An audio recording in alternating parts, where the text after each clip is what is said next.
mbokk yeeg xarit yi ñoo ngi leen di nuyu saa su ne dañuy kontaan waaye nag di nuyu suñu mbokk africain yëpp yi nga xamante ne bi ñoo ngi fii ci Sénégal parce que nag xam ngeen ne Sénégal waas bu ne mi ngi fi pays de la Teranga yéen ñëpp ñu ngi leen encore une fois di leen dalal jàmm ci suñu dëkk bu neex bile di Sénégal mbokk yi ñu ngi leen di fàttali nag ne yéen a ngi ñuy jot ci canal 5 bu TNT bu ko defee ñuy gërëm encore ñi nga xamante ne ñoo ñuy seetaan nekk ci hôpitaux Sénégal yi ñi nga xam ne ñoo ñuy seetaan nekk ci prison Sénégal yi dama koy faral di wax mbokk yi te loolu nag moom la ñu war a wëyal muy yàlla na jàmm yàgg ñi ngi leen di sant di leen gërëm bu baax a baax encore une fois ñëw ak yéen nag tey ci tam-tamu tey bi ànd ci ak suñu xarit ay Diakité ci coup de cœur ay saa su ne dafa ñuy jàngal ñun ñi nga xamante ne bi branché wuñu tey daal nee na new style kimber te loolu nag dafa nekk benn mélange kimono ak bomber boobu sax muy wax mbokk yi xam naa ne comme man am na ñoo xam ne ñu ngi naan lan la ay indeeti on a des images dinañ ci ànd ak moom dans quelques instants mbokk yi bu ñu jógee ci loolu nag dañu ñëw ak yéen nag pour ñi nga xamante ne bi dañu sant Sarr toog duñu seetaan am na recette bu am solo boo xamante ne bi duma leen sax wax tur bi ba ca kanamee damay bàyyi sama xarit Lena wax ko parce que ñoom daal lii rek la ñuy xaar ci RTS 2 ak émission tam-tam muy capsule gastro mbokk yi bu ñu jógee ci loolu ñëw nag ànd ak suñu xarit Lena muy ñuy ñëwal tey nag ci développement personnel lu nga xamante ne bii mbokk yi léeg-léeg dañ ñu koy tooñee te nag naam dafa mel ni dëgg la muy l'heure africaine maanaam daal africain daal ñu ci bëri waxtu bi daal respecté wuñu ko ñu xool nag naka la ñuy def ba mun a discipliner ci wàllu woowu mbokk yi ñu jeexal émission bi ak vue sur la toile saa su ne la dañuy am ay invité tey nag ñu am plaisir que di ko dalalaat jàmm fii ci plateau tam-tam monsieur Tahirou Diatta di coach formateur mbokk yi ma dem régie dellu si waat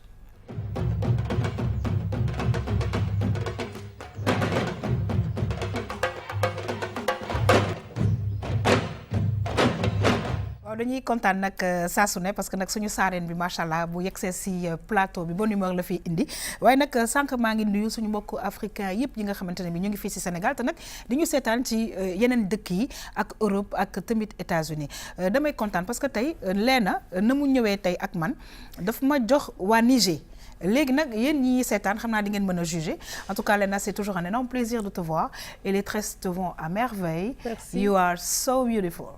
tey daal Niger nga ma yóbbu daal nangu naa amul problème man daal xam nga man li ma lay wax rek africanité bi bu nekk ci yére yi rek nekk ci bopp bi maa ngi lay nuyu yaa xam di nuyu ay di nuyu aussi monsieur Diatta suñu invité di nuyu téléspectateur u RTS 2 c'est un plaisir de les retrouver fii ci tam-tam comme chaque jeudi ni nga ko waxee rek tey moom ci mbirum respecter heure discipline heure bi la ñuy waxtaanee très bien en tout cas ñi ngi lay remercier bu baax a baax waaye nag di dalal jàmm keneen ku nga xamante ne daf ma jox beneen luku africaine donc sànq ñu ngi ciy wax je sais pas si c'est Somalie je sais pas si c'est Éthiopie mais en tout cas xeet yooyu yëpp macha allah ay nit yu rafet lañu ay kanam yu rafet lañu yore macha allah ñu ci ñuy nag suñu xarit madame coup de cœur ay Diakité c'est toujours un plaisir de te recevoir en tout cas you look beautiful too. Merci, toi aussi, t'es toute belle. Lena moom macha allah. tey ban nationalité la ñu mën a wax. non damay bàyyi téléspectateur jugé ñoom monsieur seen bopp Diatta ñu xool fan laa Somalie def. Éthiopie un peu Éthiopie. Éthiopie très bien Ouais. très bien ñu ngi lay dalal jàmm. Beaucoup plus Éthiopie. Merci yaa xam c'est un plaisir comme chaque jeudi. toujours rek nekk ci mode bi. Lena moom tey tamit mu ngi fashion comme d'habitude.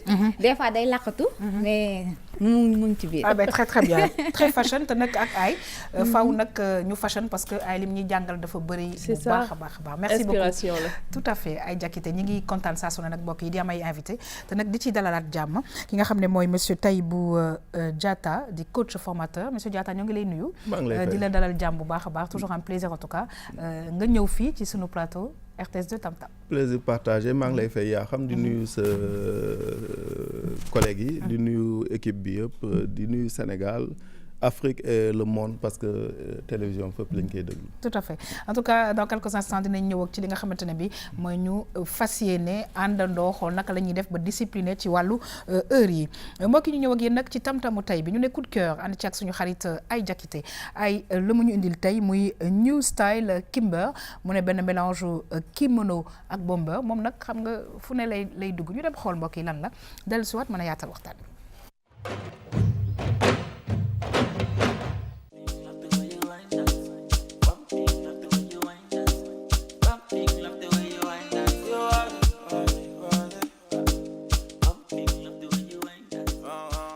J'ai ma SIC sous le nom de Mafous Moreira. Je fais du streetwear Et je fais aussi ce qu'on appelle du refresh. Ce que j'appelle le refresh, c'est faire revenir tout ce qu'il y a comme couleur et tout ce qui est nouveauté sur un vieux vêtement. C'est-à-dire tu as une vieille chemise vintage ou une chemise en jean, je te la fais revenir vraiment en 2018, tu vois. Donc je travaille avec le temps. Il y a plusieurs créateurs, donc si tu choisis un créateur, c'est parce que tu aimes son style. Donc la majorité de mes clients, je peux dire 98%, quand ils viennent me voir, ils me disent Mahfouz, j'aimerais aller à tel endroit, dis-moi ce qui peut aller avec moi. Tout ce que je leur demande, c'est quelle couleur voulez-vous porter? Et c'est bon. À part ça, tout ce qui est modification de vêtements, les petites retouches, ça le client peut voir. Je veux tel bouton, je veux tel type de tissu, je veux... Sinon la coupe, la majorité du temps, c'est moi qui décide. J'utilise toutes les couleurs, même mes couleurs de base, c'est le bleu de nuit. Je peux te dire aujourd'hui, si je n'étais pas au Sénégal, je n'aurais pas fait la mode.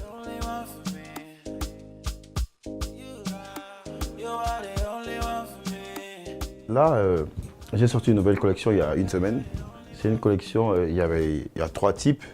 Il y a Fresh Mosaic. Donc Fresh Mosaic, c'est des vêtements avec des tissus aztèques. C'est des kimonos, des ponchos. Il y a Hot or Cold.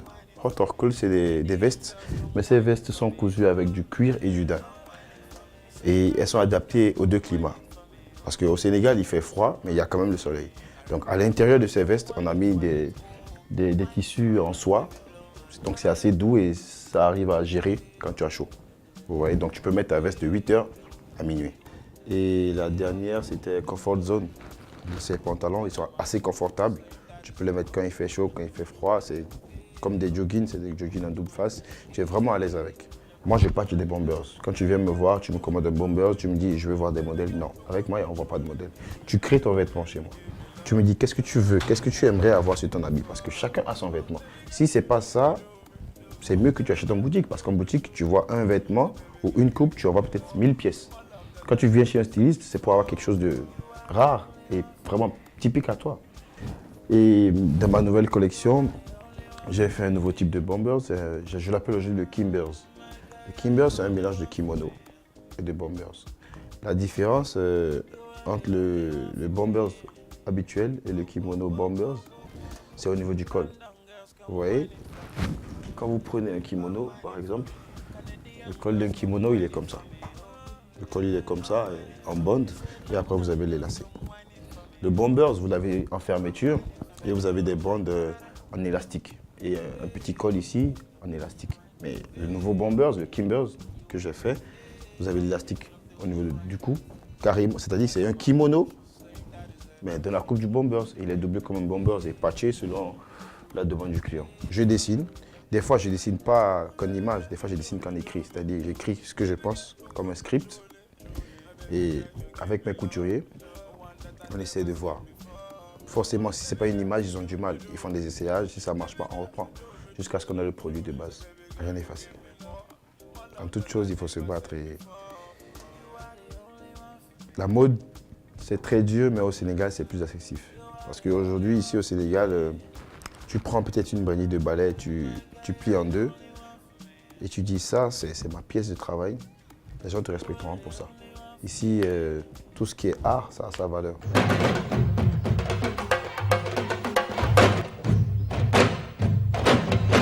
waaw ay ñi ngi lay gërëm di la sant bu baax a baax di nuyu nag suñu xarit réalisateur Mahfouz bi nekk RTS1 parce que dafa mel na Mahfouz laa dégg wala naka la waa ji tudd. Mahfouz. ah Mahfouz. ok d'accord donc en tout cas ay la mu ñu indil muy comme ni nga ko tuddee new style mais ci biir new style bi xam naa ne dinañ ci xuus mais jàpp naa ne benn phrase bu mu wax nee na s'il n'était pas au Sénégal nar woon def mode. Pourquoi? Effectivement di excuser wu nag parce que waa ji déggul olof c'est pas un Sénégalais waa ji moom mu ngi entre Bénin ak Nigeria. D'accord. Et ça fait 9 ans soriwul Somalie. Ok, oui. Ça fait maintenant 9 ans mu ngi Sénégal. D'accord. te am na mode bi sax mën nañ wax ne passion la. Parce que moom lay def médecine. Ok. naroon na ñëw sax mais malheureusement instant yi moo nekk de garde. D'accord. C'est un médecin. Voilà. Ah ben c'est génial. loolu lay jàng et tout. ba pare comme ni nga ko waxee ci éléments yi. moom nee na bu nekk woon Sénégal du def mode. lu tax. parce que fii nee na gis na gars yi dañuy oser. dañuy mélange couleur ba pare comme mu ngi ko wax juste ci fin bi sax mu ngi naan da nga gis kenn ku jël bant sax wengal ko def ci affaire nit ki da koy jox valeur parce que fii dañoo xam valeur ak liggéeyu artiste ak tailleur ak voilà tout à fait te comme ni mu ko waxee moom tamit moom mënul ñaw moom day imaginer ay Sénégalais lay liggéeyal ay tailleur mu jël ñu créer parfois ça passe parfois ça ne passe pas ñu defaat ba mu réussir tout à fait ba pare comme ni nga ko waxee nee na dafa imaginer nii rek pourquoi pas et puis j'ai vu aussi ay ci biir explication yi mu ñu dox mooy accorder na tamit le temps c'est-à-dire que bu tàngee bu seddee day def de sorte que par exemple comme fii le matin day sedd après genre midi mu tàng donc mu jël un choix de tissu qui nous permet de rester avec l'habit toute la journée waaw mu ngi koy wax choix au tissu yi parce que nee na seet na fii tey day tàng wala mu sedd wala ci même journée bi sax nga am ñaari temps yëpp léegi moom day def de telle sorte que yére mi day confortable xam ne doo nekk fi di sonn di ñàkk au contraire sax am na yenn matières yoo xam ne day xaw a frais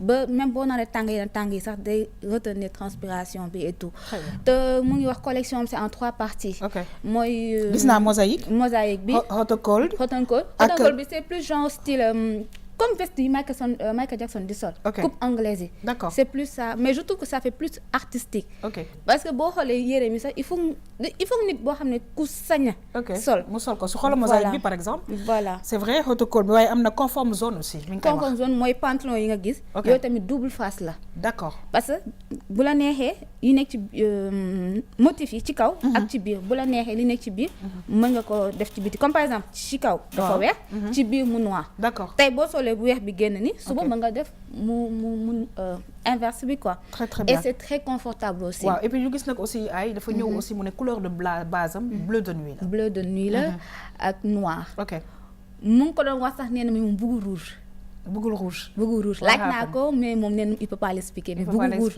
mais client bu ñuy bëgg ne rouge la bëgg pourquoi pas maa ngi koy tooñ sama nekk mais ci Pancho ñu ngi gis am na benn bu rouge non c'est rouge orangé alors c'est voilà les goûts et les couleurs ne se discutent pas Léna nga gis nag ne que li mu expliqué tam dafa am solo parce que nee na quand on va en magasin mais voilà quoi di nga am par exemple benn produit 1000 mais boo ñëwee ci moom dafay personnaliser li nga xamante ne bi yow moom nga bëgg sol moom créateur la en fait donc il a bien expliqué parce que souvent xam nga da ngay ñëw ma gis yaa xam sol na benn veste bu rafet ma ne bii laa bëgg jënd sama tissu dem ci tailleur mu ñawal ma ko alors que moom souvent les créateurs ñoom dinañ xam lan moom moo lay jàpp tout à fait par rapport ak sa corpulence sa taille ak affaire yooyu dinañ xam lii moo lay jàpp lii du la jàpp donc ñoom aussi c'est leur rôle ñu conseiller la par rapport ak li ngay mën a sol mais man li mu wane nii am na mooy Pancho bi aztèque bi j'aime bien les couleurs comme ça yi nga xam ne dafay fàttali Afrique Sahel xam nga rek toujours dans l'Afrique notre grande africaine li ngay wax noonu dinaa ci ñëwaat parce que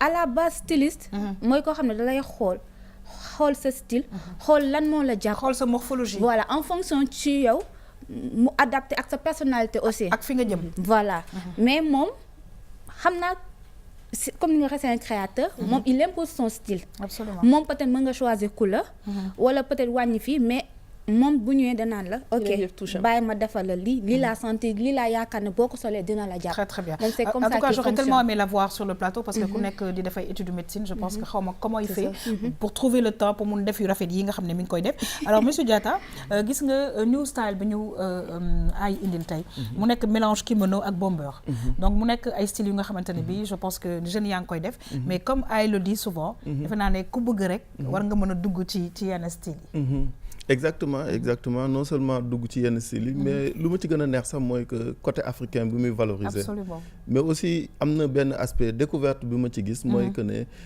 nit warul figé wu ci benn métier yaakaar ne loolu rek la war a mën a def maanaam ba rëy fekk ko ci surtout médecin la amul temps mi ngi dëggaat loolu tax mënul ñëw tey mais am na opportunité trouver un peu de temps pour mën a def lu mu bëgg a def loolu nag lu ñu war a saluer la mais pousse yi képp ki nga xamante ne nekk nga ci jafe-jafe wala nekk nga diplômé amoo benn issue nga war a xam ne créativité mën na la yóbbu fu sori absolument te surtout créativité bi du dem copier coller li nga xamante ne tubaab bi moom lay def li nga xam ne tubaab bi moom la mës a xam mais créativité dafay partir si suñu valeur comme ni ko waa daara ji wax tout à fait ñu jël ñun lu ñu moom absolument et li may wax sànq sànq naan comment il trouve le temps sama papa da daan wax ne li noppal karaw gu weex karaw gu ñuul moo koy liggéey donc karaw gu ñuul boo ko amee dafa laaj nga bañ a nelaw sax parce que après nelaw bi ak yu neex yi day ñëw mais yaa xam démb bopp bu métti laa yendoo ndax parce que damay fonctionner toute la journée waaw alors nit dina ma ne yow da ngay xaru ma ne leen damay liggéey pour suba absolument waaw il faut nga préparer suba mais gestion temps boobu dafa am important ñu wax ko ci ñu souligner ko si par rapport parcours am en tant que étudiant d'abord mi ngi def déjà dinañ ci ñëw bu ci kaname mais mi ngi gérer temps wam xam ne que xale xam nga mag yi mel ni man c'est pas grave c'est genre 5 heures de sommeil mais boo nekkee xale war nga mun a comme ni nga ko waxee yaa ngi def métier bi ok mais nga jëm xool mos yeneen ak yeneen pour voilà yaatal vraiment sa champ exactement surtout bañ a limité wu te loolu dafa laaj dañ ci ñëwaat li tubaab bi naan gold time management ok c'est en développement personnel gold comme nuñ ko mën a waxee ci mooy or temps dañ koy manager comme or maanaam dañ koy gérer comme or loolu boo ko defee defoo procrastination li naan procrastination en développement personnel boo ko defee boo utiliser astuces yooyu mun nga ci génn. très très bien en tout cas suñu xarit bi nga xamante ne bi ñoo ngi ko invité tey Mahfous defe naa ne mi ngi génn ci loolu parce que ma ngay nekk nag di defay étude de médecine waaye tamit mi ngi defar ay style yu nga xamante ne bi defe naa ne jeunes yi aussi ak ñeneen ñu ngi koy apprécier waaw parce que moom sax nee na bu muy ñëw Sénégal comme ci Petite Côte bi la dëkk noonu loolu da koy inspiré ba pare nee na muy rencontre ay nit muy inspiré wu tamit te franchement mu ngi naan sax moom sax est-ce que sax yàggatul sax léegi mu nekk sénégalais ma koy tooñ nee na est-ce que sax mu ngi xalaat sax ndax dina delluwaat dëkkam ma koy tooñ naa ko noonu ñibbi rek vu que il s'y plaît il s'amuse mu ngi naka la nga dundal créativité pourquoi pas voilà alors ay aussi mosaïque bi mu frappé ma aussi parce que vraiment nekk na yenn façon mu tissu nekk na un mélange de couleurs donc yaakaar naa ne ku gëstu ku xuus tuuti rek ci biir Sénégal defe naa ne ak métier bu mën a def di nga ci mën a génn ñu def suñu label 221 affaire bi moom gëm ko rek la franchement yombul gëm ko parce que comme tu l'as dit nga am sa temps nga sacrifier pour leneen parce que nga def loo xam ne pour yow la les gens commencent à apprécier nga ne pourquoi pas ma jéem defar pour ñeneen ñi mën ko partager loolu tamit ça fait du bien en même temps aussi mu ngi créer liggéey parce que moom mi am idée bi di jël ay tailleur moom tam mu ngi créer emploi parce que léegi li ngay liggéey ak li nga xamante ne bi moom nga bëgg tamit def dafay xaw a sori un peu mooy ñi nga xam ne par exemple dañu nekk monteur ci télévision ba pare di def affaire u mode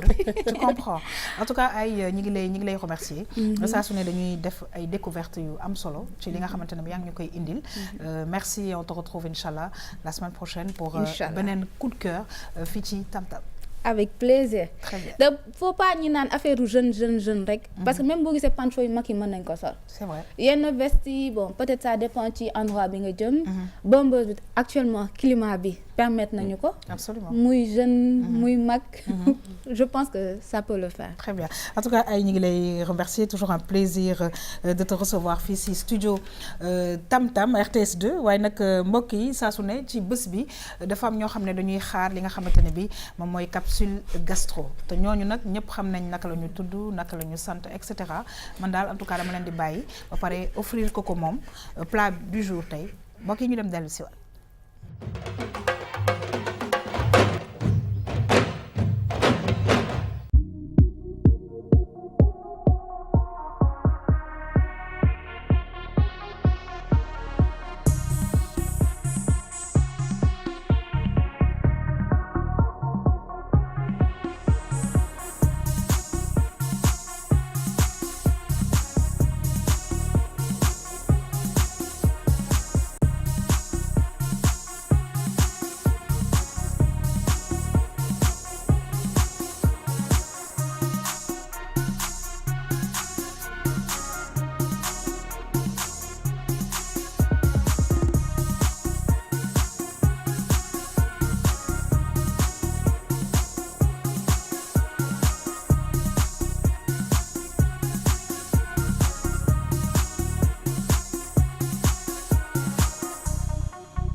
mbokk yi nag mu doon ay marinade yu nga xamante ne bi gis ngeen nuñ koy defaree am na solo waaye nag dama dégg sax ngay waxu sauce verte bi ci fan lañ ko mën a def ba mu neex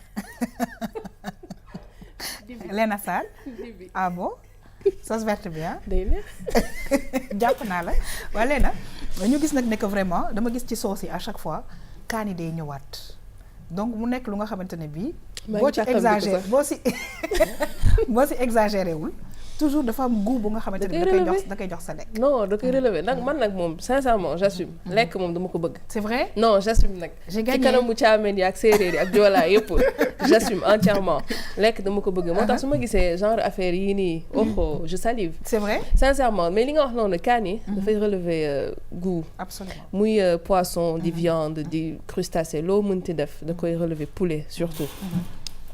doo jox parole bi kii jox naa la ay parole bi kon moom ay gis nañ sauce yi parce que sauce yi comme niñ ko gisee sànq Léna mi ngi naan dana dem ci dibi waaye sauce yi tamit mun nañ ko mariner li nga xamante ne bi moom mooy poulet mun nañ ko mariner leneen ak leneen lu nga xamante ne bi saa su ne recette yi dafay baax parce que c'est très rapide defe naa ne ñun tamit comme temps bi bëriwul boo ko mariner rapidement dugal ko ci four rek ça y est mën nga añ wala nga reer. waaye léegi lu tax nga bëgg a libéré wu vite fait ci sauce bi. non parce que instant dama commencé woon saliver quoi damay bañ nag léegi téléspectateurs yi gis ko bii jox yaa xam dëgg. mais toutes les façons plaider nga coupable déjà toutes les affaires yi moom neex na moom surtout ci barbecue. ni nga waxee yàpp yeeg saucisse yeeg ñëpp ci biir. très très bien ak foie yeeg. alors monsieur Diatta c'est vrai que sénégalais yu bëri en tout cas ñi nga xam ne fi la ñu juddoo màggee fi du ñu faral di dugg ci cuisine yi. est-ce que ça t'intéresse est-ce que naka nga gisee aussi marinade bi nga xam ne indi lañ ko téléspectateur yi. non seulement dafa digestif neex na digérer. mais en plus de cela du jël temps ak effort bu métti. mais en plus de cela xam naa ne moom sa mbokk séeréer bu leen dégg nag. xam naa ne ku ko booleeg dibi wala poulet braisé. waaw dina mais kon yéen jeune Sénégal loolu rek ngeen ci xam neex na. war nañ ci def kii mais xam nga nag xam nga nag ñun suñu culture. nit ñu yare amuñu habitude du togg. dëgg la mais ñi nekk étranger lenn nag moom laa bëgg a wax bu ñu demee ba sës bu ñu nekkee étranger dañuy togg. exactement voilà dañuy togg dañuy fóot. tout simplement tout simplement. foofu laa yam am na ñoo xam ne xam nañ la waaw te fóot bi sax foofu du metti trop. en tout cas mbokk yi mu doon nag capsule gastro bi nga xamante ne bi dañu leen koy indil semaine bu jot tout simplement pour que ñu xool vraiment yu bees yu nga xamante ne bi nañ ko mën a defar suñu biir kër yi. en tout cas ñi ngi fàttali ne Cuisine Express aussi mi ngi daw fii ci RTS 2 te suñu xarit Sophie très bientôt dana ñëw fii samedi bi ngir di ñu indil ay recettes ñu koy fas yéene defar en direct ñi ngi leen di sant di leen gërëm bu baax a baax mbokk yi ñu xuus nag ci émission bi ñëw ak yéen ci développement personnel ànd ci ak suñu xarit Léna Sarr Léna te daf ñu indil discipline ci gestion wu temps mu nekk problème bu rëy boo xamante ne bi wax dëgg yàlla laata ñu wax Afrique sax dañu naan Sénégal am nañu problème boobu bu baax a baax respecter heure rendez-vous yi naka ngay def pour stopper phénomène bi nga xamante ne dañ ko tuddee l'heure africaine wax dëgg yàlla bu ñu ne heure rek la amul Afrique amul Europe amul Asie amul fenn lu dul heure dong la ñu dem xool la lañu ci leen a indil dellu soit mën a waxtaan ak monsieur Diatta mi nga xamante ne bi moo ñëw pour waxtaan ak ñun ci développement personnel.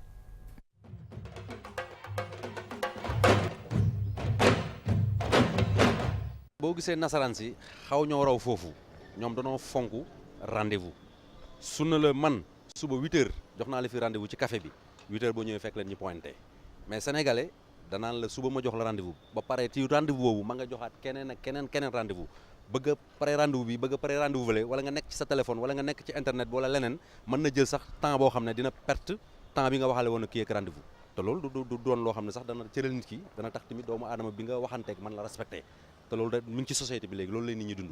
nit moom boo signé contrat fenn liggéey ci lu mu mën doon rek da nga war a ñëw heure wàcc heure waaw loolu mooy lu gën ci nit doomu aadama parce que liggéey lu lew liggéey lu baax fonk sa liggéey fonk sa réew loolu lépp day feeñ ci doomu aadama quoi sa liggéey nag lay gën a feeñee waaw booy liggéey daal nga jëm góorgóorlu te loo signé rek contrat boobu ngay ñëw heure di wàcc heure boo ñëwee di def liggéey bi parce que ñëw heure tamit dafa liggéey bi tamit amul solo parce que am na ñoo xam ne dañuy ñëw heure mais duñu def benn liggéey dañuy nekkee taxawaalu dugg gauche droite di waxtaan di nekk ci yeneen te loolu vraiment suñu Sénégal ñun lu ñu bëggoon nit ñi góorgóorlu quoi gën a delloo si xel xool nu ñuy doxalee quoi parce que moo gën a ëppal njëriñ. buñ la yaree moom ci yenn yi nga xam ne ni maam yoo ko bàyyi woon ci yow waaw mën naa ne la nit wax te muy dëgg rek war nga koo mën a bàyyi xel te respecter rendez-vous yooyu ñu leen di jox waaw. loolu dafa nekk ci li nga xamante ni luy avancer réew mooy que ne le temps est précieux kon donc nit bu la joxee heure ne la 3 heures boo ñëweel 3 heures bu ko defee 3 heures boobu li ngeen di lijjanti bu paree ku ci nekk dem doxi leneen la ngay defi quoi moo gën par exemple nga toog di ko xaarloo am na ci sax ñoo xam ne da ngay dem tax di la jël sa téléphone di leen woo ñun la dans 5 minutes dinaa ñëw te fekk 1 heure de temps sax du tax ñu ñëw kon donc loolu noonu xam nga sénégalais war nañ ci mën a def ci seen kéemtulaay kàttan boobu xam nga loolu noonu ñu bàyyi ko quoi ndax loolu ci avancé ci luy avancé doomu aadama ci la bokk. kenn ci intervenant yi wax na ko de nee na respecter heure ci liy avancé doomu aadama la bokk ngay ñu nag lu nga xamante ne bii yaakaar naa ne dafay baax saa su ne télévision yi di ci ñëw parce que ñiy seetaan dina ne ah man kat dinaa jéem a góorgóorlu. parce que nag wax dëgg yàlla tubaab daf ko wax sax l'heure c'est l'heure. loolu dëgg la te xam nga fii sax peut-être volet respecter heure rendez-vous mais ci rendez-vous da nga koy jëlee sens large. parce que tey jii bu la nit ne defal ma tel liggéey. soxla naa ko dans 48 heures boo ko respecté wul aussi rendez-vous boobu faussé nga ko. donc mu nekk gestion temps. dafa nekk loo xam ne vraiment dañ ko war a respecter te malheureusement des fois sax da ngay gis yenn entreprise ay nasaraan ñoo koy diriger. buñ la gisee yow nga nekk africaine wala affaire ñu ne la telle heure mais pas à l'heure africaine. man loolu daf may vexé sincèrement. daf may vexé et je fais le maximum pour que 1 heure avant heure rendez-vous bi ma teew wan leen ni que loolu peut-être dañu ay préjugés la ay stéréotypes la mais que l'Africain est capable de respecter heure mais lan moo tax tey ñu mënuñu respecter heure boobu. Monsieur Diatta. waaw déjà pour respecter heure ak rendez-vous am na lu ñu war a souligner ñaari dimension benn dimension bi maanaam buñ koy natt ñu natt ko côté psychologique mais aussi ñu natt ko ci côté économie. D'accord. am na li nga xam ne nit dina ko ci perte. dëkk dina ko ci perte. alors ñàkk respecter temps ñun dañ ko def suñu bopp. ñàkk respecter rendez-vous dañ ko def suñu bopp. d'ailleurs boo seetloo africain sénégalais bi ma ñëw si sénégalais bi ma gën a xam dafa yaakaar ne moom temps daf ko mus a am. moom dafa doyal ci temps. benn alors nu mu doyalee ci temps bu amee rendez-vous noonu lay jàppee ne ki ma amal rendez-vous kooku tamit doyal na ci temps. alors que léegi nit bu la nee 8 heures. boo ñëwul 8 heures am na benn genre violence bu ci am. parce que non seulement kooku taadal nga ko. mi ngi bàyyi lu bëri mais aussi mun nga ko taadal ci beneen rendez-vous. suñu dëkk nag dafa am leen loo xamante ne nit ñi duñ ci bàyyi xel. nit par exemple je donne exemple lu benn commercial am planning am. ne man de 8 heures 10 heures naa dem tel lieu. waaw alors midi. war na ma fekk tel lieu. bàyyi naa 2 heures de temps intercalé. alors nga ñëw rendez-vous nit ki di la xaaloo ba 10 heures. soit nekku fa. wala mi ngi lijjanti leneen. alors respecter rendez-vous dafa am dimension yoo xamante ne nit ñi war nañ ci bàyyi xel ba bañ a taadal dëkk bi. mais aussi côté économie. oui. waaw côté économie dinañ ci ñëwaat. te xam nga lu ma jaaxal leen c'est que dañuy taafantool ay mbir yu nga xam ne des fois quand même dafay xaw a sax doy waar du genre tey de liggéeyuma wala tardé naa liggéey parce que mi ngi taw. wala dafa am circulation. wala tu vois dañuy wut ay alibi yu nga xamante ne bi des fois on ne comprend pas et on a comme l'impression que le Sénégalais l'accepte. Par contre d'autres pays muy neige muy taw ñoom seen doon nekk ci heure bii nga war a ñëw heure bii ngay ñëw. ça c'est sûr. d'ailleurs maa ngi ci doon waxtaan sànq ne dafa am loo xamante ne man dal na ma dans le passé. mooy que ne comme ñëpp damay war a dem rendez-vous fenn 9 heures jël sama temps. alors du ma sóoraale embouteillage parce que service public déficient loolu moom dafay am ci dëkk yëpp. du ma sóoraale embouteillage du ma sóoraale ne lii ak lii mun na ma dal. ba mu ñëw en retard. alors su ma ñëwee en retard après dama ciy rus. mais ak li ma ciy perte. ci personnalité. niñ may xalaatee niñ may gisee. mais aussi ak ci poche peut-être sax. alors toujours nag ñun dañuy wut prétexte africain. dañuy wut prétexte non c'est que c'est-à-dire. alors ma jox la histoire Alice au pays des merveilles dafa nekkoon koo xamante ne moom tardé ñàkk respecter rendez-vous daf ko sonaloon. alors mu dem ba nga xamante ne non seulement loolu daf ko sonal mais aussi fépp mu war a dem rek day xalaat ne dina tardé. parce que dem na ba def ko ci vécu am ci dundam. alors approprié wu moom ko. de telle sorte que après dafa dem bouleverser lu bëri existence am. nit nag moom da nga war a fexe ba loolu nga taxale ko ak moom pour mën a évoluer. Très très bien alors Léna léegi nag foog ñu oui vas-y. mais si li mu wax noonu dafa am importance parce que comme ni mu joxee exemple Alice au pays des merveilles parce que xam nga dañuy utiliser souvent conte pour yee surtout xale yi te je pense que tamit problème culture am na côté boobu parce que bon bu ñu la nee par exemple rendez-vous 9h ñoom pour ñoom 9h nga war a jóg commencer préparer pour dem ci rendez-vous bi alors que 9h war na la fa fekk souvent c'est ça le souci léegi nag man li ma bëggoon wax aussi c'est que ku nekk mën nga am contrainte moom mënul ñàkk mën nga jóg nga jël sa temps yëpp pour dem arriver à temps par exemple embouteillage am parce que accident am na loo xam ne mënul ñàkk la mais peut-être technologie tey permettre nañu nga prévenir la personne boo waree ñëw RTS fekk yaa ngi Guédiawaye nga am RTS rendez-vous 13h midi 45 yaa ngi Guédiawaye xam nga ni doo egsi envoyer le SMS yaa xam nga ne ko man kat damaa am retard dina accuser retard ak affaire yooyu xam nga loolu dafay tax nit ki au moins dina xam ne ni que peut-être loolu du sa coobare bopp donc peut-être mais nag xam nga lu ma jaaxal aussi mooy que ñi nga xamante ne bi dañuy faral di tardé mais su nekkee dañ leen dig xaalis mais tardé du fa am yaa xam dagguma la seetlu naa tamit comme par exemple ma jox la rendez-vous respecté ko nga def ko benn yoon ñaari yoon man tamit damay jàpp ne tout le temps comme ki day nekk en retard man tamit je prends mon temps loolu tamit seetlu naa ko ci aussi yaa xam dëgg la lu ci ëpp bu ci xaalis amee rek enjeu économique bu ci amee xaalis bu ci amee rek nit ñi dinañ fexe ba daal di def li ñu war a def maanaam ñëw ci waxtu wala bu ñu ñëwee en retard du loo xamante ne nit ki mën na la ko reprocher mais damay joxe benn exemple benn coursier benn jour am rendez-vous ak moom mu naan maa ngi ñëw dans 5 minutes dans 5 minutes comme ni ko waa ji waxee léegi dans 5 minutes ba benn waxtu mu ñëw ma ne ko mais yow gis nga heure bi jot mu ne ma pourtant grand kiiwul noonu de kiiwul noonu voilà c'est le mot en fait kiiwul noonu alors je lui ai dit ma ne ko mais yow est-ce que xam nga ne man dama am programme journée man am naa lu bëri lu ma war a def est-ce que xam nga ne yaa ngi may yàqal sama programme mu ne ma ne ko di nga ci mës a am bés mu ne ma mu reetaan mu ne ma pourtant mu saa ci am bés ma ne ko bés bi lan la mu ne ma tubaab laa amal rendez-vous wax ko loué kër 1,5 million Almadies 1,5 million yi caution am ci man la waroon ñëw noonu laa ko perte ndax respecté ma alors réalisatrice bi Ami Collé mi ngi naan ma joxe sama contribution aussi à l'oreillette est-ce que tamit de problème mu discipline ben oui c'est un problème de voilà mais mooy problématique bu ñuy posé tey mooy c'est un problème de discipline parce que mi ngi naan ma armée kenn du tardé am na yenn ñu nga xamante ne bi duñu tardé sañuñu ko donc je pense que voilà il faut que ñu jéem a formater nit yi par rapport à ça en fait du leneen lu dul discipline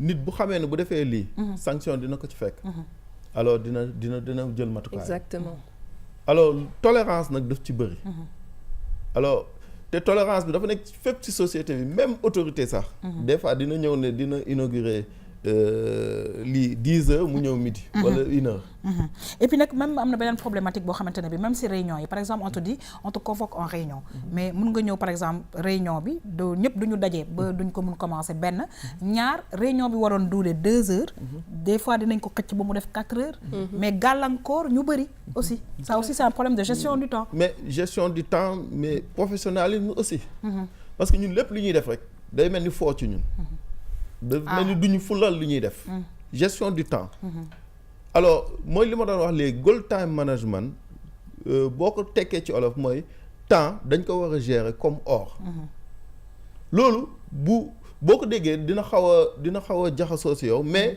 en réalité lan lañ ciy wax nit identifier say priorité nga am par exemple 10 priorités si priorité yooyu wut ci yan ñooy priorité maanaam ban mooy numéro 1 ban mooy numéro 2 nga jublu ci très bien c'est important da nga fexe ba respecter priorité léegi nag Léna en tout cas ñu ngi interpellé ñëpp parce que nag léegi aéroport bi nekkatul Dakar Yoff aéroport bi mi ngi Diass et ce qu'il faut savoir aussi que dañuy tëj vol yi et que dañuy naan la par exemple am na vol yoo xam ne 3 heures le plus souvent 3 heures avant dañuy tëj vol bi parce que léegi je veux dire li ñuy contrôle yi dafa bëri donc da ngay gis ay nit yu nga xamante ne bi mais lu toll ni war a jël avion li ñu naan ko loo xam ne du la xaar yow yaa ko war a xaar dañuy tardé avion et ça aussi ce sont des choses que je comprends pas. Mais le plus souvent nag jigéen ñi la qu'on se dise la vérité le plus souvent jigéen dina toog ne xaaral ma xool ndax pochette bi ànd na ak dàll bi xaaral ma xool ndax ni ma peñee bopp bi baax na xaaral ma xool ndax maquillage bi baax na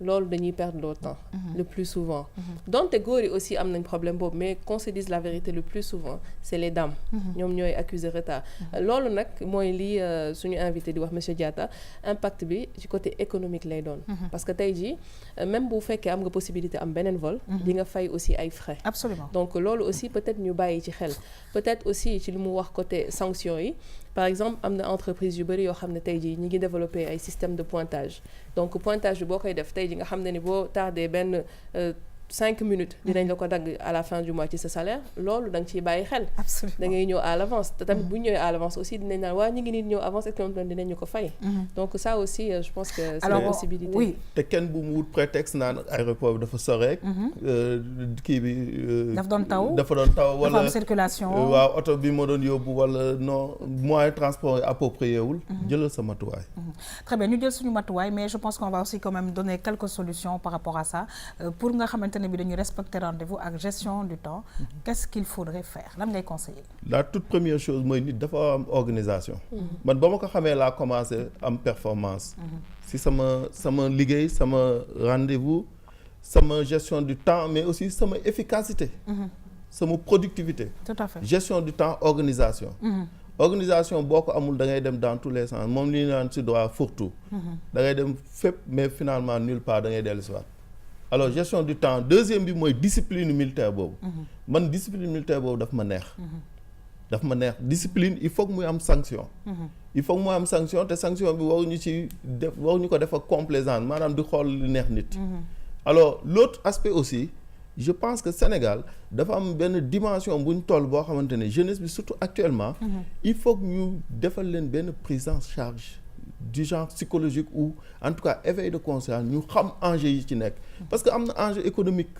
am na violence aussi am na dimension psychologique yaa ngi tooñ nit yaa ngi koy yàqal mais aussi am na leneen lu bëri loo xamante ne mu ngi ko ciy fekk mais surtout enjeu économique ñu xam ne ñun déjà ñun dañ nekk ci dëkk yoo xamante ne nous sommes énormément en retard dañ tardé ci lu bëri technologie beeg lu bëri alors ñun waruñu perte temps waruñu ñëw retard dañu war a fulal li ñuy def dañu war a am discipline dañu war a benn instance boo seetlu dañu war a am violence ci li ñuy def pour mun a respecter mun a respecter li ñuy def fonk li ñuy def buñ ko deful dañ nekk à la traîne. tout à fait te loolu du loo xam ne dama koy jàngal nit. très très bien à la traîne bi nag wax dëgg yàlla bëgguñu ko donc nañuy góorgóorlu ci loolu ci respecter les rendez-vous ci respecter aussi les heures de travail parce que comme ni ñu ko waxee dafay tax ba société bi nga nekk du productif du tout. donc il faut que ñu essayer et puis nag xool ci tout tànk yi. daal di leen ko junj saa su ne. pour que ñu mën a màgg ak moom léegi on va terminer. mooy pour résumer rek les trains qui arrivent à l'heure ne nous intéressent pas maanaam ñi nga xam ne sax dañuy ñëw à l'heure taxul ñuy wax ñii ñëw avant l'heure ñoo tax ñuy wax. kon loolu la ñuy peut-être miser plus crédibilité. aussi respect de soi. parce que boo bëggee aussi ñu respecter sa liggéey da ngay respecter aussi sa bopp sa liggéey d'abord. absolument avant keneen di la mën a respecter. tout à fait donc loolu rek laay attirer. Très très bien alors un dernier message monsieur Diatta. Sénégal ñu xoolaat. suñu bopp. bàyyi maslaa bu métti bi ci yenn côté yoo xamante ne daf ñuy yóbbu foo xamante ne baaxul. alors ñu xoolaat suñu bopp am beneen discipline. mais aussi actuellement jeunesse bi surtout. ñu teg leen ci yoon bi. comme ni nga ko wax sensibilisation conscientisation.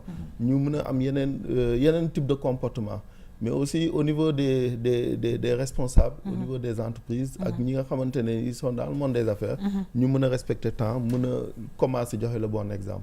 loolu laa amoon. très très bien en tout cas ñu ngi la ci remercier bu baax a baax mbokk yi mu doon nag développement personnel tey ànd ci ak suñu xarit Lena Sarr Lena lu mu ñu indil am na solo ñun daal ñuy xool naka la ñuy def pour gérer li nga xamante ne moom mooy temps bi def ba nga xamante ne bi fépp fu la nit woo ci rendez-vous waxtu mu la wax nga jël waxtu boobu def ko ci sa bopp bu baax a baax sóoraale embouteillage yi sóoraale xëy na mi ngi taw et cetera ba nga xamante ne bii la ngeen di liggéey nga fullaal ko mu mën a jëriñ ñëpp parce que nag dafa am benn impact économique bu nga xamante ne bii ay en retard ak ay ñàkk liggéey si dafa koy am ci suñu réew comme nuñ ko xamee ñun ñëpp la ñu soxla mooy Sénégal émergent mooy Sénégal jëm ca kaw te defe naa ne ñun ñëpp bu nu booloo jël suñu ay force ñun ñëpp defe naa ne loolu danañ ko mën a am bu baax a baax mbokk yi ñu ñëw nag jeexal émission bi ak Vue sur la Toile.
mbokk yi nag li ma doon sunu vue sur la toile monsieur Diatta lan nga gis ci sunu vue sur la toile bi. liggéey dañ koy fulaal. dañ koy jox gëdd. liggéey dañ koy respecté. parce que boo ko amul da nga koy wut. da ngay wër fu nekk di ko joytu. alors liggéey dañ koy jox fula dañ koy gëdd. alors aussi liggéey dañ koy def dans la plus grande perfection maanaam nu mu gën a baaxee rek. comme li ñu gis léegi alors loolu nag dafa laaj dose créativité dafa laaj aussi comment on appelle ça confiance en soi. aussi nga la gëm sa bopp maanaam. de l'autre côté si wolof. dafa laaj gëm sa bopp dafa laaj aussi créativité. may ñaan ñëpp ñi nga xamante ne Sénégal lañ gëm Afrique lañ gëm ñuy woowee afro optimisme ak yi demee noonu. alors ñëpp ku si nekk daal di def li nga war a def mooy fulaal liggéey. fulaal li ngay def. te xam ne li ngay def teraanga mi ngi ci. teraanga mi ngi ci mun na nekk. alors dama nekkoon fédération mondiale de jeunes leaders entrepreneurs. ñu jox ma ay responsabilités yu bëri. ma bëgg a daw. bëgg a dellu ginnaaw. sama président ne ma Blaise Samassé mu ne ma. vous savez fii da ngay jàng. defandoo lu bëri mais da ngay organiser sa temps organiser sa effort. d'accord mooy li ñuy wax sànq. waaw fa laa jàngee loolu. donc nañu fulal li ñuy def. ñu bañ a wut prétexte. parce que dans le passé xam naa lu ma jural. lu ma wàññil. yokkalu ma dara daf ma wàññil lu bëri. alors ba ma commencé def introspection di xoolaat sama bopp. ci laa xam ne lii yàqal na ma parce que Sénégal en fait jeunes entrepreneurs yi bëri nañu. mais je pense que ku ci nekk léeg-léeg di nga xam sax la nga bëgg ak fa nga bëgg jëm. mais il y a juste un problème d'organisation te defe naa ne yéen ñi nga xam ne yéenay liggéey ci développement personnel saa su ne war ngeen jéem a jàppale nit ñi nag ci organisation boobu pour que la ngay def mu mën a jëm kanam. méthodologie d'organisation pratique. moom la ñuy wax ci français. pour atteindre l'efficacité et l'efficience. parce que organisation nit ñi dañu xamul ne organiser sa temps gérer sa temps respecter rendez-vous dafa am benn côté volet efficience. économie bu ci nekk. économie d'argent bu ci nekk. alors te loolu yëpp ci yow lay ñëw. donc bénéfice la ci yow. mais pour dire vrai ñi nga xamante ne dañu am projet lu ci ëpp. dañuy am projet mais dañuy éparpiller. maanaam xam nañ fu ñu jëm xam nañ lu ñu bëgg a def. mais si mise en œuvre pratique bi. maanaam déroulement bi. niñ koy doxalee dañuy éparpillé wu ba seen force day éparpillé wu. de efficacité du fa am mais efficience aussi du fa am ndax li ñuy dépenser ak niñ koy dérouler. day utiliser beaucoup plus d'argent. beaucoup plus de xaalis ak beaucoup plus d'énergie alors que bu ñu organiser woon rek dina mën a yombal liñ. très très bien en tout cas ñi gërëm di sant bu baax a baax mbokk yi may fàttali monsieur Tahibou Diatta di coach formateur tey nag ñu indi lu ñu doon lu jëm ci mbirum gestion wu temps mbokk yi mu nekk vraiment lu am solo en tout cas ñi ngi lay gërëm di la sant bu baax a baax parce que defe naa ne ku gérer sa temps di nga gérer sa vie te ku gérer sa vie ñu àndandoo ñun ñëpp gérer suñu vie ñu gérer suñu dëkk parce que loolu tamit dafa nekk vraiment lu am importance monsieur Diatta une priorité gérer suñu dëkk parce que dama ko fi waxoon fii ci plateau bi nationalisme exacerbé boobu fa laa commencé balaa may dem nekk africain balaa may nekk citoyen du monde je me réclame citoyen du monde damay woote ne man citoyen du monde la mais sama dëkk laa gën a gëm moom laa njëkk a gëm moom laa am moo ma xamal lépp moo def ci man donc sama dëkk laa am nañu fulaal li ñuy def te liggéey suñu dëkk te nag ñu boole xol yeeg xalaat yi bañ a fëgg dënn mën a l'union dans la différence. Absolument. Complémentarité ku nekk mu dooleel sa morom yokk sa morom comme ni ko Elton Mayer di waxee dans la théorie des relations humaines l'entreprise est une interaction dynamique d'hommes et de femmes où même le gardien a son mot à dire. maanaam nee na si entreprise te defe naa état cité état entreprise la donc entreprise ñëpp ci am kàddu. dëgg la nee na gardien bi sax da ci am kàddu. te nii la ko def. daf ko fulaal. donc ku si nekk am nga kàddu si dëkk bi. mais nañu wormal ñëpp. respecter ñëpp déglu ñëpp. mais aussi boole ñëpp. mu nekk dynamique d'ensemble. te ñëpp nag ku si nekk am yéene bu rafet. si sa morom. am yéene bu rafet ci dëkk bi. am yéene bu rafet ci lépp li nga xam ne moom ngay def. pour mun a kii parce que yiw da ciy génn. très très bien te yiw boobu defe naa ne ñëpp ñu ngi koy wut. en tout cas wax ji rafet na donc ci biir développement personnel leena la nga ñu indil am na solo gestion du temps boobu defe naa ne la mu ëmb macha allah bëri na te lañ ci jublu mooy développement tout simplement de notre pays développement de notre continent waaye bay si sa weewu tànk d'abord laata nag ñuy jéggaani feneen en tout cas ñu ngi lay gërëm di la sant c'est toujours un plaisir de te recevoir ma nigériane préférée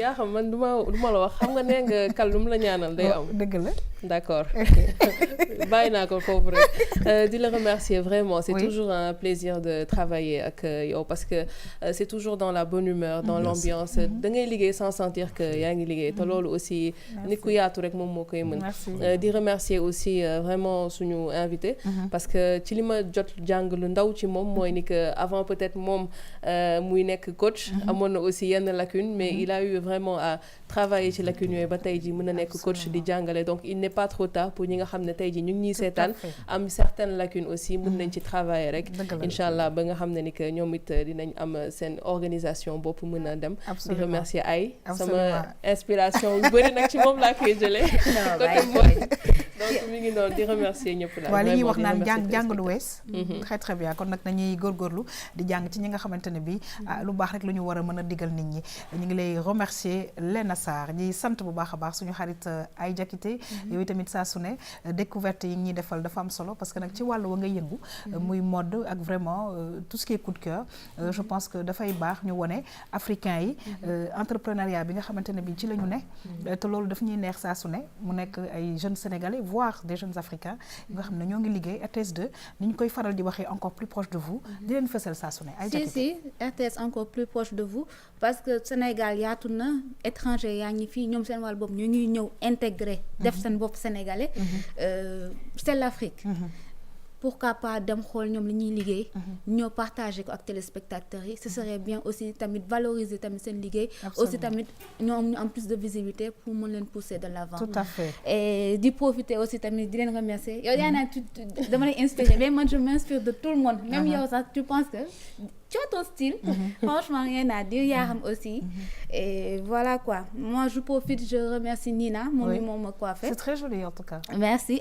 histoire de changer tuuti comme damay def tignasse absolument mën a xaaral kanam bi dégagé absolument et c'est joli ça te va bien merci Nina moom mu ngi nekk fële Liberté 6 CPI en face VDN numéro de téléphone 610 77 610 69 68 en tout cas ay merci beaucoup waaye man tamit maa ngi remercier ñëpp ñi nga xamante ne bi dañuy jàpp saa su ne si liggéey bi muy suñu techniciens yi wax dëgg yàlla caméra yi diis na léegi sax caméra yi xaw naa woyof avant ça faisait genre comme combien plus de ñaata kilos Sabassi xawoon na bëri 6 kilos léegi yéen a ngi ci ñaata ay 2 waaw parce que ay ñun vraiment ay matériel bu xarañ la RTS2 di liggéeyee mais caméra yu ndaw yu nga xamante ne bi vraiment caméra yu baax yu nga xam ne matériel bu am solo la RTS vraiment dinañu recevoir at sax ay matériel yu nga xamante ne bi dana ñëw ñu gën a wane ay image yu rafet ci suñu groupe bi en tout cas ñi ngi sant di gërëm vraiment aussi suñu réalisatrice Ami Collé maa ngi koy wax ak toutes les équipes yi nga xam ne saa su ne dañuy ànd di liggéey ak ñun yéen tamit yéen ñi ñuy seetaan di leen gërëm di leen sant di leen ñaanal encore une fois jàmm ak salaam mbokk yi di leen jox rendez-vous inchallah suba pour beneen émission Tam Tam bonne suite des programmes sur cette très belle chaîne encore plus proche de vous à demain au revoir.